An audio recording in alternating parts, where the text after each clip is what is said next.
혹시 캄보디아 오실 분들 안 계신가요? 아니, 우리 청년들이 참 좋아요. 청년들이 한 달도 좋고 3개월도 좋고 또 6개월 1년도 좋고 단기 선교 오셔가지고 우리는 아이들이 어떤 그 혜택을 참 못 받아요. 너무 가난한 아이들이기 때문에 와서 음악 지도 같은 거, 미술 지도 같은 거 해주면 너무 좋아합니다. 네.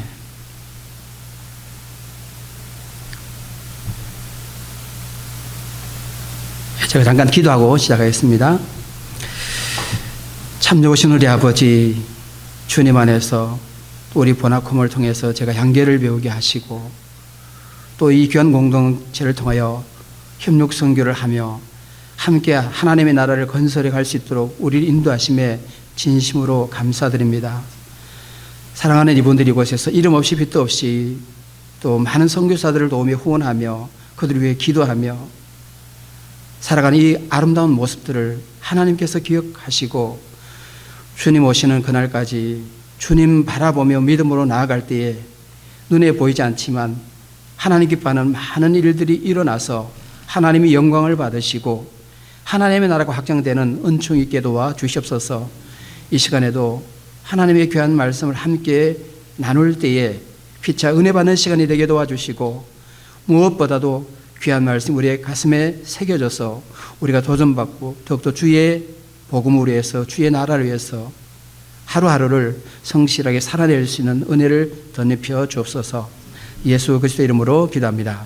아멘. 여러분의 인생에 있어서 가장 중요한 순간이 언제였습니까? 한번 생각해 보시죠. 가장 중요한 순간, 내 인생에 있어서 가장 중요했던 순간, 현빈에게 있어서 가장 중요한 순간이 무엇일까? 사랑의 불시착을 촬영할 때가 아니었을까? 혹시 여러분 중에 얘기를 나누실 분 있나요? 내 인생에서 이때가 가장 중요했다. 한국 사람은 나오라 그러면 안 나와요. 네, 제가 처음 교회를 다닐 때 몇 달 안 됐을 때에 제가 고등학교 2학년 때부터 4월 달부터 교회를 나갔는데요. 그게 10월 달이었던 것 같아요. 부흥회를 그때는 많이 했었잖아요.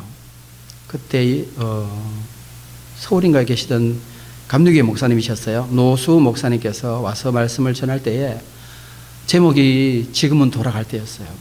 그러면서 로마서의 말씀인데 몇 장인지 기억이 안 나는데요. 맨드빌 꿀벌 이야기를 하면서 우리 인생에 세 가지 인생이 있다.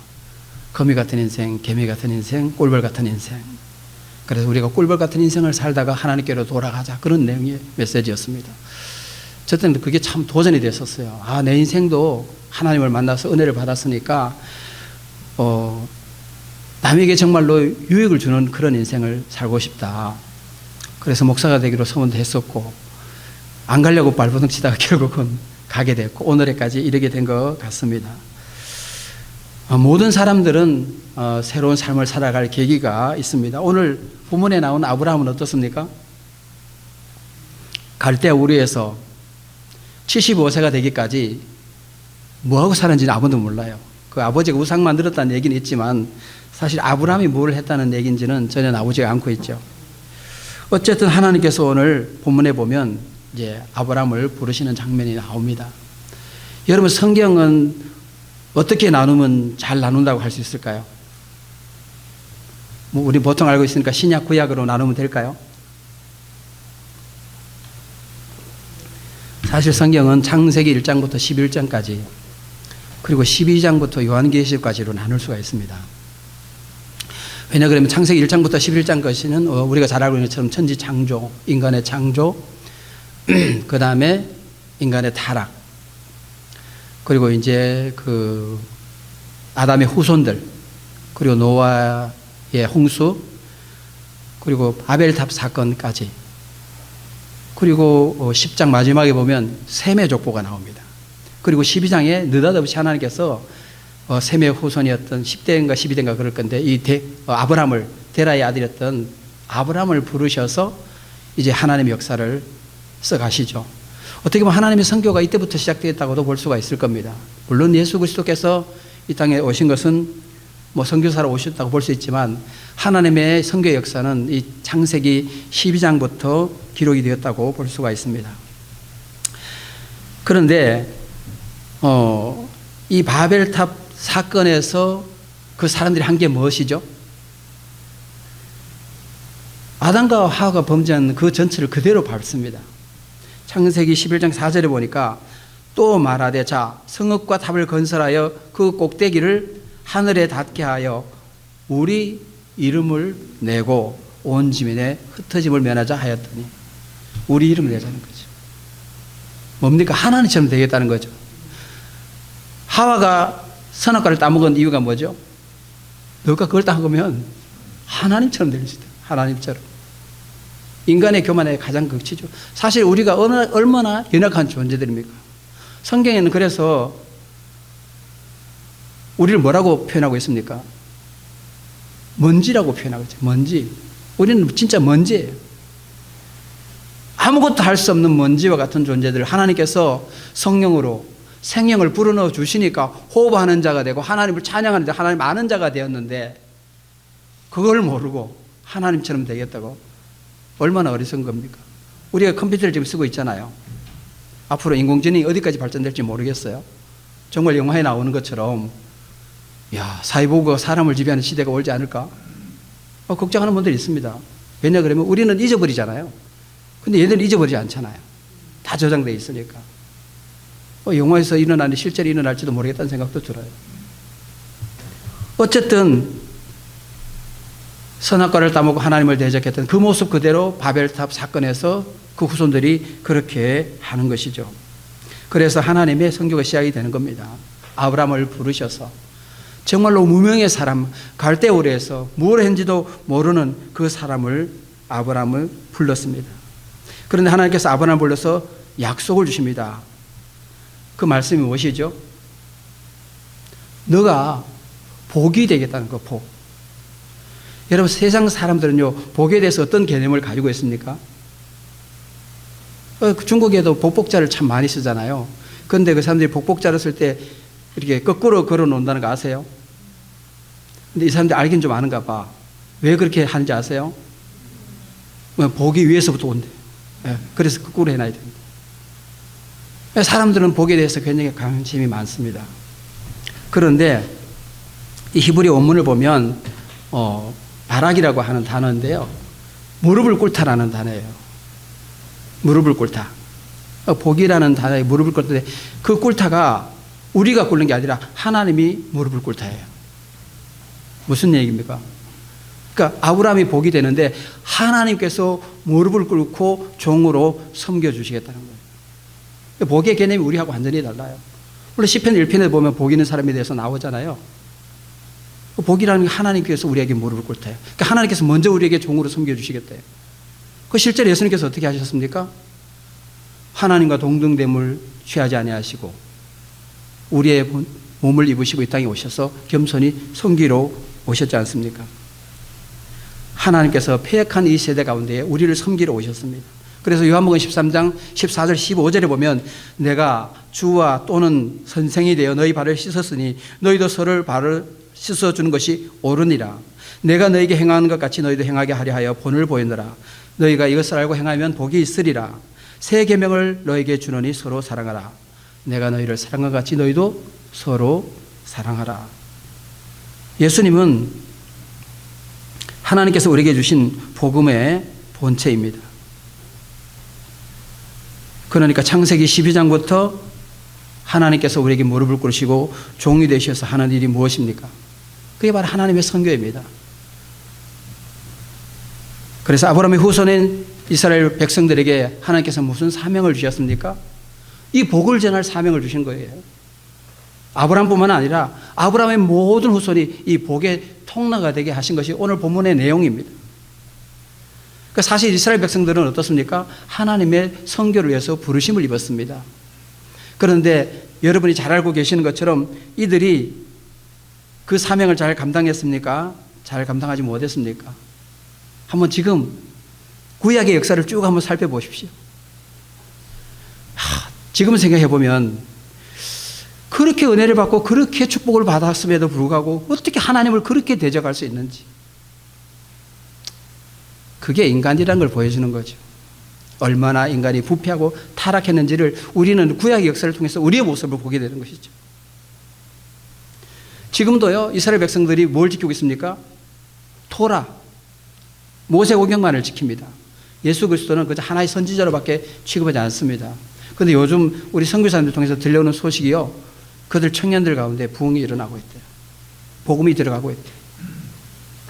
주님 때가 얼마 남지 않은 것은 사실인 것 같습니다. 제가 TV 한번 봤는데요, 이스라엘 백성들이 안식일을 철저하게 지키기 위해서 어떻게 하는지 아시죠? 엘리베이터 앞에 서면은 자동으로 문이 열리고, 그 버튼을 안 누르기 위해서 층층마다 엘리베이터가 선답니다. 알고 계시죠? 그 정도로 율법적이에요.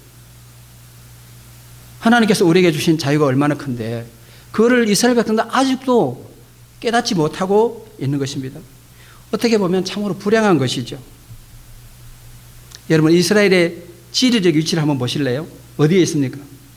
아프리카 위에, 유럽의 밑에, 또 아시아의 서쪽에, 새들이 합치는 곳에 있습니다.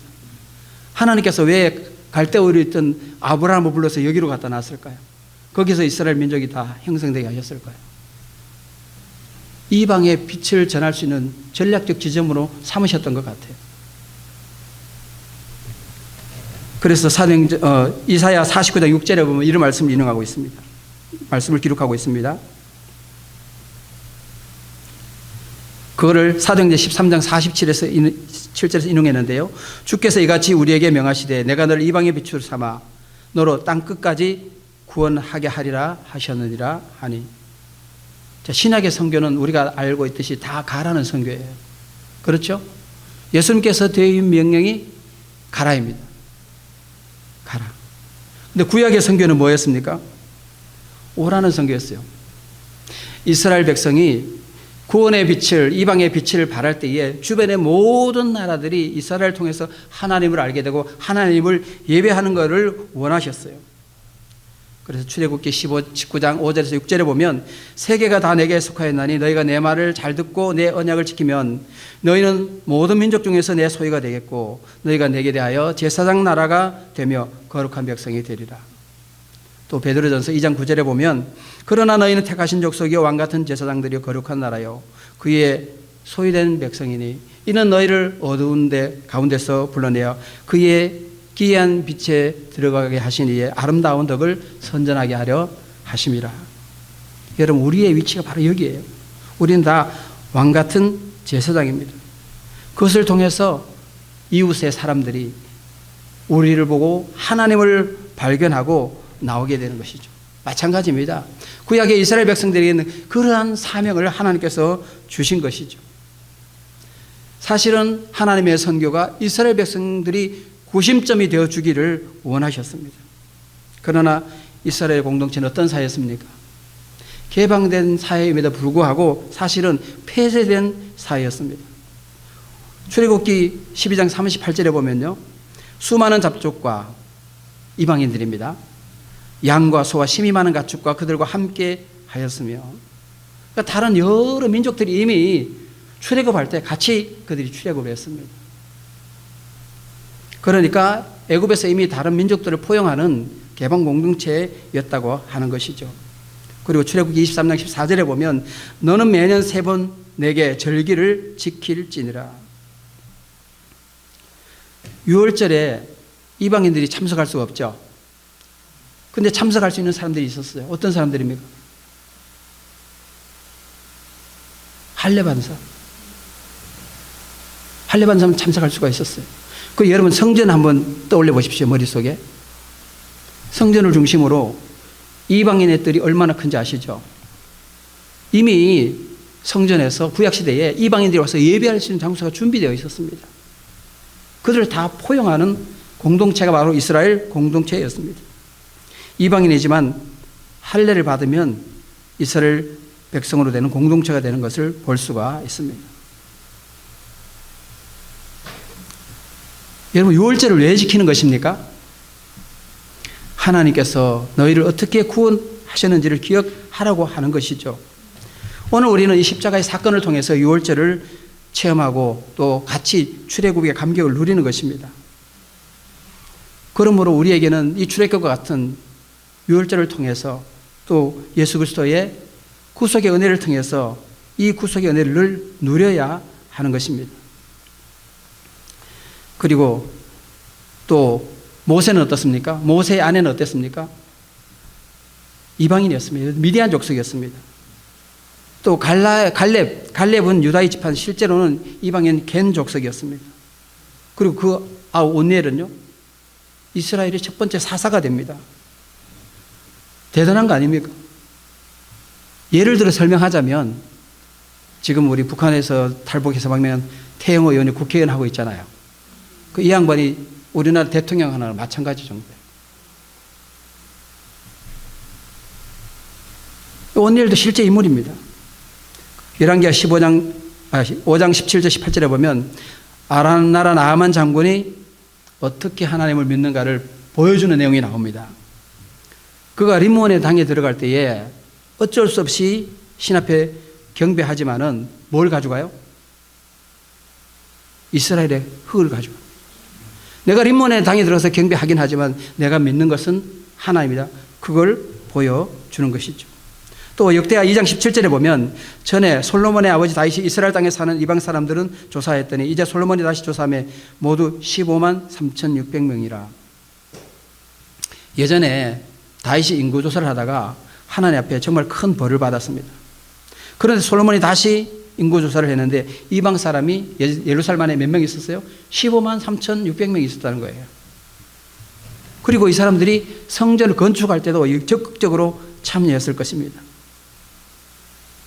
예루살렘에 많은 이방인들이 거주했다는 것은 주변의 많은 나라의 백성들이 얼마든지 하나님의 공동체 안으로 들어올 수 있었다고 하는 것이죠.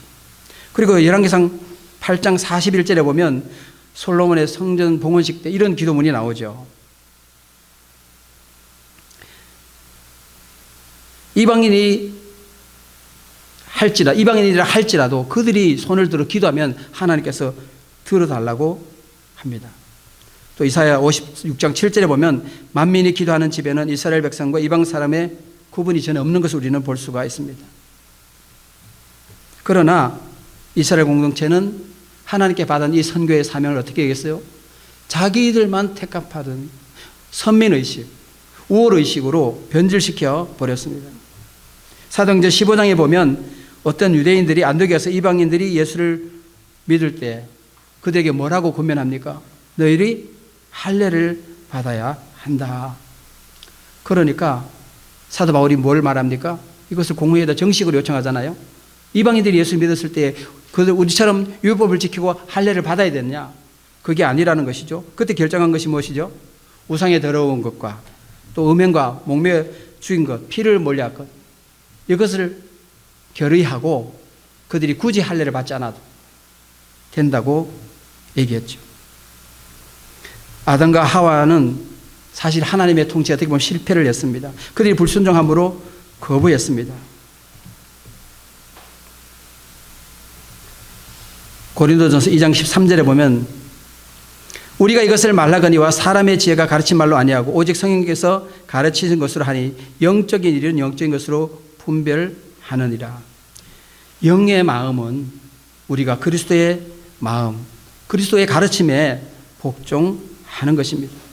그래서 사도 바울은 고린도전서 4장 3절에 말하기를 나도 나를 판단하지 아니하노니 라고 말합니다.